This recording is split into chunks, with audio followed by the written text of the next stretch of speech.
So বন্ধুসকল labour ডিপাৰ্টমেণ্টত যোৱাকালিৰ পৰা অৰ্থাৎ 24 আগষ্টৰ পৰা ষ্টাৰ্ট হৈছে অনলাইন আৰু কেনেকৈ এপ্লাই কৰিব লাগে ষ্টেপ বাই ষ্টেপ দেখুৱাই দিম। সো ভিডিঅ'টো শেষলৈকে চাই দেখিব।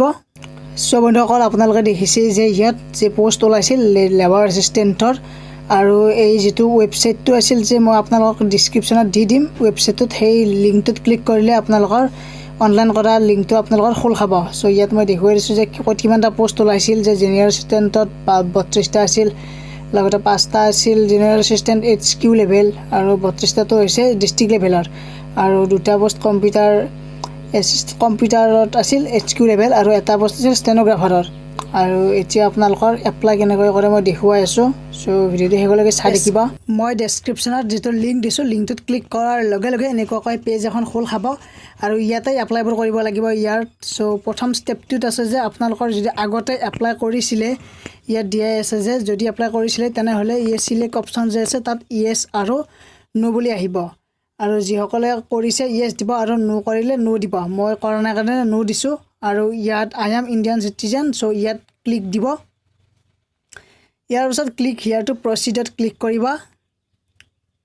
ক্লিক কৰাৰ পিছত এনেকুৱাকৈ পেজ খোল খাব আৰু কোৱালিফিকেশন দিব কৈছে। কোৱালিফিকেশন গ্ৰেজুৱেট লেভেল হ'ব এনেও। সো গ্ৰেজুৱেট দিলো। তাৰে পিছত যদি আপোনালোকৰ কম্পিউটাৰ বা ইয়াত দিছে যে জি সাৰ্টিফিকেট আছে তাৰ কাৰণে আপোনালোকৰ দিব কৈছে। সো প্ৰথমতে মেইল দিব কৈছে তাৰ পিছত কম্পিউটাৰ সাৰ্টিফিকেট আছে নে নাই দিব কৈছে। যদি আছে ইয়েস যদি নাই নো আৰু কাৰোবাৰ যদি ITI ষ্টেনোগ্ৰাফাৰ আছে তেনেহলে ইয়েস নাই যদি নো। সো এইখিনি দিয়াৰ পিছত ক্লিক হিয়াৰ টু প্ৰচিড যে আছে তাত ক্লিক কৰি দিবা। ক্লিক কৰাৰ পিছত এনেকুৱাকৈ আহি যাব মোবাইল নাম্বাৰ বহাবা দিব লগতে আপোনালোকৰ কাষ্ট কি ST OBC হওক জেনাৰেল হওক বা জেনাৰেলখিনিৰ কাৰণে কিন্তু EWS সাৰ্টিফিকেট ইয়াৰ এক্সট্ৰাকৈ এটা অপচন আছে আৰু লগতে আপোনালোকৰ এমপ্লয়মেণ্ট এক্সচেঞ্জ নম্বৰটো বহাবা লাগিব। ইয়াৰ পিছত তলৰ যে আছে সংখ্যা এটা সেম টু সেম হেতু প্লাস কৰি কিনে বহাবা লাগিব। বহাই ক্লিক হিয়াৰ টু প্ৰচিডত ক্লিক কৰি দিবা। ইয়াৰ পিছত আপোনালোকৰ এনেকুৱা আহিব OTP এটা আহিব। সেই OTP টো ইয়াত বহুৱাই কিনে সাবমিট কৰি দিবা। সাবমিট কৰাৰ পিছত ইয়াত আপোনালোকে সিলেক্ট কৰিব লাগিব প্ৰিফাৰেন্স দিব লাগিব। মই 3টা পদৰ কাৰণে দিছো যেহেতু সো ইয়াৰ কোনটো ফাৰ্স্ট প্ৰিফাৰেন্স দিবা হেতু দিব কৈছে। সো ফাৰ্স্ট সেকেন্ড থাৰ্ড এনেকুৱাকৈ দি যাবা যোনটো ফাৰ্স্ট দিয়ে আপোনালোকে। সো মই এনেকুৱাকৈ দি দিলো। দিয়াৰ পিছত আপোনালোকৰ তলত যে আছে গো নেক্সট তাত ক্লিক কৰ। সো ইয়াৰ পিছত পাৰ্সোনেল ডিটেইলছ ফিল আপ কৰিব লাগিব। নিজৰ নাম লগতে মিডল নাম যদি কাৰোবাৰ মাজত কিবা আছে হেনেকুৱাকৈ মিডল নামটো দিবা। লাষ্ট নেম লগতে ফাৰ্স্ট নেম ফাদাৰ নেম লগতে আছে মাদাৰ্স নেম কাষ্টটো দিয়া থাকিব মেল জেন্ডাৰটো থাকিবই লগতে ডেট অফ বাৰ্থটো ইয়াত বহাবা লাগিব। ইয়াৰ পিছত ৰিলিজনটোত আপোনালোকৰ অপচন দিয়া থাকিব আপোনালোকৰ যি ৰিলিজন হয় আৰু যিসকলৰ EW আছিল তেওঁলোকৰ অপচনটো ক্লিক কৰা যাব। আমি OBCত ক্লিক কৰাৰ কাৰণে ক্লিক কৰা যোৱা নাই। ইয়াৰ পিছত যদি ফিজিক্যালি হ্যান্ডিক্যাপ হয় ইয়েস নো অপচন আছে তাত ক্লিক কৰিবা। ইয়াৰ পিছতে আছে আপোনালোকৰ অল্টাৰনেটিভ মোবাইল নাম্বাৰ এটা দি দিবা লগতে ইমেইল এড্ৰেছটো দিবা। পাৰ্মানেন্ট এড্ৰেছত হ'ব আপোনালোকৰ যি গাঁৱই হওক বা চহৰে হওক তাৰে য'ত থাকা তাৰে পাৰ্মানেন্ট এড্ৰেছটো দি দিবা লগতে পোষ্ট অফিচ ডিস্ট্ৰিক্ট আৰু police station pin number. So এইখিনি ফিল আপ কৰাৰ পিছত ইয়াত যে আছে এটা প্লিজ ক্লিক বাটন। সো যদি শুদ্ধ হৈছে সো ইয়াত ক্লিক বাটনত ক্লিক কৰিবা তেতিয়া আগৰ দৰে এনেকুৱাকৈ আহি যাব তলৰখিনিও। আহাৰ পিছত আপোনালোকৰ গো নেক্সট কৰি দিবা।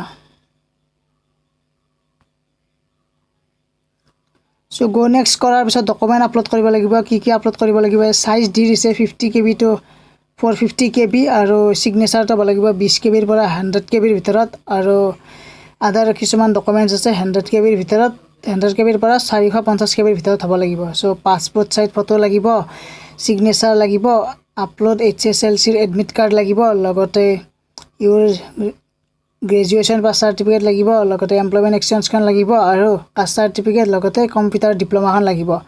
সো এইখিনি আপলোড কৰি ল'ব আপোনালোকেও মও কৰি ল।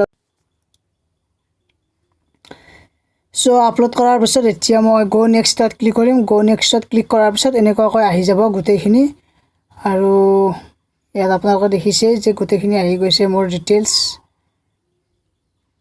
সো বন্ধুসকল এনেকুৱাকৈ মোৰ কি আপলোড কৰিছিলো সেইকেইখনো আহি গৈছে যে মেট্ৰিকৰ এডমিট গ্ৰেজুৱেচন সাৰ্টিফিকেট লগতে কাষ্ট সাৰ্টিফিকেট ইয়াৰ পিছত কম্পিউটাৰ সাৰ্টিফিকেট। সো এনেকুৱাকৈ আহি গৈছে। সো এতিয়া ডাইৰেক্ট ফাইনেল সাবমিট কৰি দিম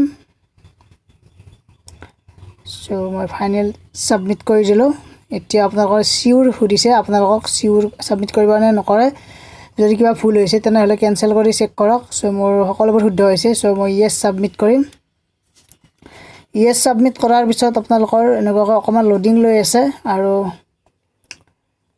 অকমান ওয়েট কৰক আপোনালোকে